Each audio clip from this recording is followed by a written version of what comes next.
Hello and welcome to another modelling video. This is Alan from the Makona Man at YouTube with another armour modelling review build.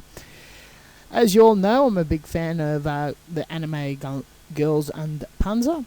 A lot of interesting inspiration for projects and builds, and of course their existing 35th scale range. A bit pricey, but the decals are all the rage. I do like to also build the subjects in 72nd, though some of the subjects are a bit hard to come by. The Hetzer, one of them later on in the series, I managed to find a company, SHQ Miniatures, do this in 20mm scale out of soft cold cast lead metal. This was imported from England via eBay, though going on their main website it's a tad more affordable. These kits are fairly cheap for a garage business. They do have an adequate warning about handling it and children due to its toxic nature. I would definitely advise washing hands after use and wearing a respirator when sanding, cutting. The instructions has a lot of information about the build, glues, recommendation for putty and whatnot. I'll be attempting this in my own style and how I prefer to work on metal miniatures, which is quite successful and will feed throughout this video opposed to their version, which is great for anybody who has no idea how to attempt this. The actual manner of constructing this is a tad confusing, particularly since there's two versions or enough parts to complete two versions. I kind of botched up the rear exhaust a bit. Enough of all that, let's get straight into the build. We're first confronted with 4 major pieces and a handful of smaller pieces later, all with little runners, cast marks, warps, all sorts of interesting goodies I need to work around, especially this really bad bend in the main hull, not fitting well together, and the track guards all over the shop.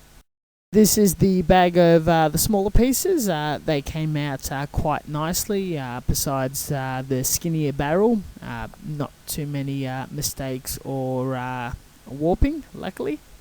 First port of call was straightening the hull out. Now using smallish jewelry pliers, I've bent things into decent shape, though being a bit careful I left textures, marks and cuts into the metal due to how soft it is.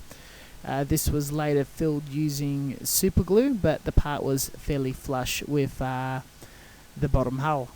For cleaning other imperfections and flash marks, sprue marks, wire cutters, a bastard file and a knife were very suitable, as well as a little sandpaper. The metal's very soft and can be carved quite easily, unlike what other people perceive harder metals to be. Being a fairly neat kit, this process was very quick and not too much of a problem.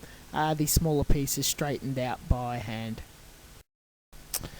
All the pieces were placed in a container with warm, soapy detergent water, and larger surfaces given quite a bit of a scrub, wipe down, rewash, rinse and dried to remove any release agents.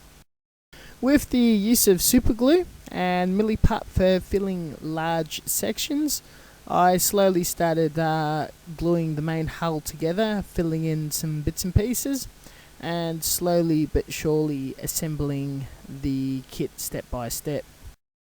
Being a very simple kit with very small parts breakdown, I was very impressed once all together how detailed and well proportioned the piece looked. It just pops out and kind of throws out a realistic vibe. Can't be more happy with how it's turned out at this stage, and ready for priming and painting. hobby paints and primers don't really adhere to metal too well, even if it claims etching properties. Flaking and scratching can occur. The Mistel Metal Primer is a wonderful etching solution and easily applied with a brush that it's that thin. Then followed by traditional lacquer primer being applied on top. Painting this kit was very straightforward via airbrush, just colouring the whole piece into a desert yellow. There is a range of World War II colours out there that's appropriate. Painting the trucks, various detail, and bringing it to life a bit with various weathering techniques. In a Google search, I downloaded the official Decals and Panzer tank markings, which was not too difficult to find. Requested resizing and sent them to Samuel Decals as custom-made decals. Now, these are just generically cut ones. Might be slightly too big or too small, but does the trick, and I'm very happy.